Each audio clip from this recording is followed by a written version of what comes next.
नमस्कार दोस्तों, मेरे YouTube channel advocate Jagjit Kumar Bhatt में आप सभी का स्वागत है। दोस्तों हम लोग बात करने जा रहे हैं आज रेप सर्वाइवर्स और सेक्सुअल असॉल्ट सर्वाइवर्स के लेकर के honourable Supreme Court of India ने एक बहुत बड़ा और प्रोग्रेसिव जजमेंट दिया है और कोर्ट ने स्पष्ट रूप से कहा है कि अब जो है इन रेप सर्वाइवर्स और जितनी भी सेक्सुअल असॉल्ट सर्वाइवर्स हैं उनका आप टू फिंगर टेस्ट किसी भी हालत में नहीं कर सकते हैं और अगर ऐसा कोई करता है तो इसे गिल्टी ऑफ मिसकंडक्ट माना जाएगा। कोर्ट ने कहा है दोस्तों कि two finger test in rape cases and want that persons conducting such test will be held guilty of misconduct. Court ने स्पष्ट रूप से कहा है दोस्तों कि इस तरह का टेस्ट जो है असंवैधानिक है और गैर कानूनी है और कोई भी अथॉरिटी किसी भी परिस्थिति में इस तरह का जो कंडक्ट नहीं कर सकती है, टेस्ट नहीं कर सकती है। इससे पहले भी दोस्तों सुप्रीम कोर्ट ऑफ इंडिया ने 2013 में लिलू वर्सेस स्टेट ऑफ हरियाणा के जजमेंट में यह कहा था कि किसी भी परिस्थिति में आप टू फिंगर टेस्ट जो है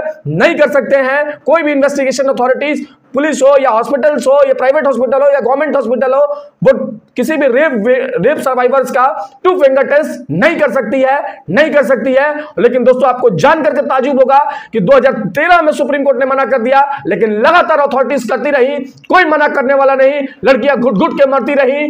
डेली जब जब ये अपराध होता है लड़कियों के साथ उनको घुटन सी महसूस होती है, उनकी पूरी आत्मा मर जाती है और रही कैसी आत्मा जो मार देते हैं ये गवर्नमेंट अथॉरिटीज और पुलिस वाले, जब वो इन्वेस्टिगेशन के नाम पर इस तरह का जो है टेस्ट कराते हैं।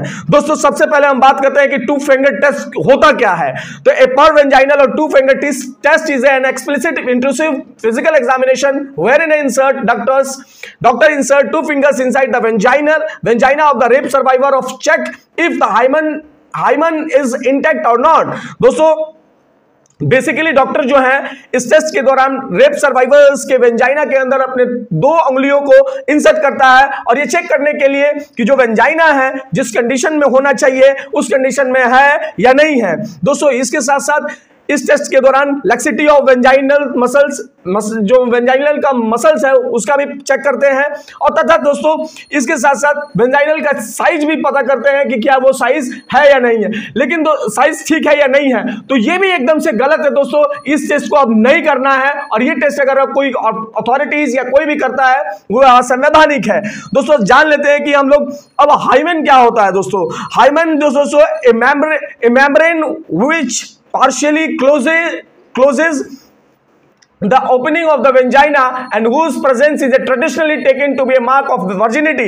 यानी कि दोस्तों हाइमेन का ब्रेकेज हुआ है, यानी कि सेक्सुअल पेनिट्रेशन से हुआ है। दोस्तों आपके जानकर ताज्जुब होगा कि हाइमेन का ब्रेकेज बहुत सारे रीजन से हो सकता है, न कि केवल सेक्सुअल पेनिट्रेशन से हो सकता है। और सेक्सुअल पेनिट्रेशन की बात अगर कोई करता है तो वो एकदम सरासर गलत है दोस्तों, सरासर गलत है।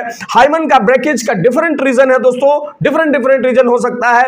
अगर महिला स्पोर्ट्समैन है, लाइक साइकिलिंग करती है, जिम्नास्ट है या बहुत भी स्पोर्ट्स में अगर पार्टिसिपेट करती है तो बहुत सारे रीजन से उसका हाइमेन ब्रेकेज कर सकता है। लेकिन दोस्तों आपको जान करके ताज्जुब होगा इसमें हमारे देश में और क्या बहुत सारे देशों में इसे वर्जिनिटी का भी मार्क माना जाता है, जो ये दिखाता है कि हमारे देश में आज 21वीं सेंचुरी में किस तरह से जो पैट्रियार्कल माइंडसेट सोसाइटी है ये अब तक चेंज नहीं हुई है, जो बड़ा ही दुर्भाग्यपूर्ण है दोस्तों। और इस तरह का जो हाइमेन का ब्रेकेज से मार्क ऑफ वर्जिनिटी मानी जाती है दोस्तों, ये एकदम समाज में महिलाओं पे एक इस तरह का मतलब है कि क्या ही कहा जा सकता है, जो महिलाओं के लिए दिखाता है कि महिलाओं को कितना दबा करके और सप्रेस करके रखा गया है और उसकी वर्जिनिटी इससे पता चलेगी। इससे बड़ा दुर्भाग्य क्या हो सकता है दोस्तों, क्या हो सकता है। और एक नहीं इंडिया में ही नहीं, बहुत सारे ऐसे भी कंट्रीज हैं जो ये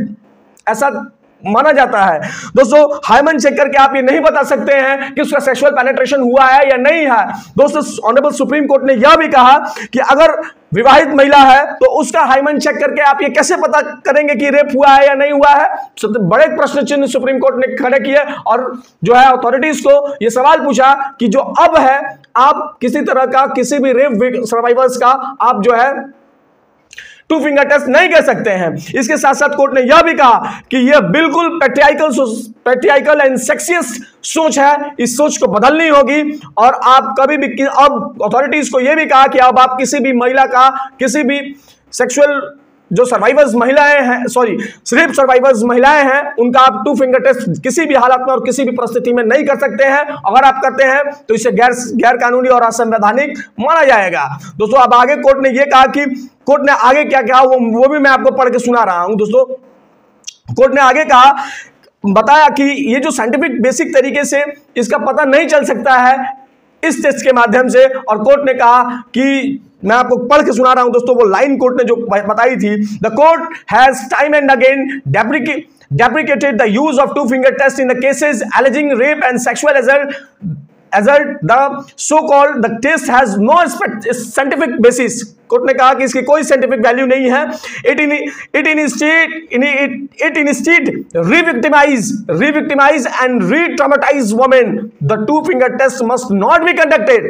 The test is based on the incorrect assumption that a sexual active woman cannot be raped. Nothing can be further from the truth. इससे सच का पता नहीं चल सकता है। और कोर्ट ने इससे बड़ी बात कही दोस्तों, मैं आपको बता रहा हूं। कोर्ट ने कहा एक बात तो उस महिला को आपने अपराध का बोध करा, ये जो आप टेस्ट करते हैं इससे महिलाओं को अपराध का बोध होता है, और एक बार नहीं महिलाएं बार मरेंगी और घुट के मरेंगी। और दोस्तों कोर्ट ने कहा कि आप री-ट्रॉमेटाइज कर रहे हैं, यानी कि एक बार औरत पहले सदमे में हुई, इसके साथ रेप हुआ, तो फिर से आप इस तरह का टेस्ट करते हैं तो दोबारा से वो सदमे में चली जाती है, और शायद इस सदमे से किसी को फर्क नहीं पड़ता। दोस्तों फर्क पड़ता है तो महिलाओं को, और महिलाओं की आवाज को उठाने वाला जो है कोई नहीं है। दोस्तों आगे कोर्ट ने कहा कि जो भी इस तरह का अगर कोई करता है तो उसे, मैंने पूर्व में भी कहा आपको कि गिल्टी ऑफ मिसकंडक्ट माना जाएगा और उस पर कानूनी कार्रवाई भी होगी। दोस्तों आप सब जानते होंगे और जान करके ताजुब होगा दोस्तों कि 2 finger test honourable Supreme Court of India ने 2013 में मना किया, लेकिन आप समझ लें कि इन अथॉरिटीज का कितना जो है ये सुप्रीम कोर्ट की रूलिंग्स को फॉलो नहीं करते हैं, ये दिखाता है। इसीलिए सुप्रीम कोर्ट को इस निर्णय में यह कहना पड़ा कि 2013 में भी जो है Lilu versus state of Haryana 2013-14 SCC 643 में सुप्रीम कोर्ट ने कहा था इसे गैर असंवैधानिक कहा था और गैर कानूनी कहा था, लेकिन लगातार अथॉरिटीज उस बात को बाईपास करती रही और लगातार इसे मानती रही और शायद कोई नहीं कुछ कर सका। दोस्तों सुप्रीम कोर्ट ने यह भी कहा कि ये जो एक्ट है 2 फिंगर टेस्ट अगर आप करते हैं, it violates the rights to the privacy, mental integrity and dignity of the rape survivors. दोस्तों जो रेप पीड़िता होती है उसके जो राइट टू प्राइवेसी आपको आर्टिकल 21 में प्रोवाइड किया गया है, उसका वायलेशन करता है अगर आप 2 फिंगर टेस्ट किसी रेप सर्वाइवर का करते हैं, तो ये उसके मूलभूत अधिकारों के खिलाफ है, ऐसा नहीं आप कर सकते हैं। और ये दिखाता है कि उसकी निजता का अधिकार भंग होता है, साथ ही उस औरत की गरिमा को ठेस पहुंचता है। ऑलरेडी उसके साथ रेप जैसी इतनी जघन्य अपराध हुई है और उसके बाद से ये 2 फिंगर टेस्ट ये महिलाओं के गरिमा को गिराने वाला है और ऐसा नहीं होना चाहिए। सुप्रीम कोर्ट ने दोस्तों आगे भी कहा कि भारत सरकार को या डायरेक्शन इशू करते हुए कहा कि आप जो है बेटर मेडिकल प्रोसीजर को फॉलो करें और रेप कंफर्मेशन के लिए आप अलग तरीके की जो है वो प्रोसीजर को फॉलो करें। ये प्रोसीजर नहीं चल सकता इस देश के अंदर में ये जो है प्रोसीजर नहीं चल सकता है। दोस्तों मैं आपको ये बताने जा रहा हूं कि 2018 में अगर आप देखेंगे इंटरनेशनल जितनी भी जो भी एजेंसीज हैं, जैसे लाइक अगर आप देखें यूनाइटेड नेशन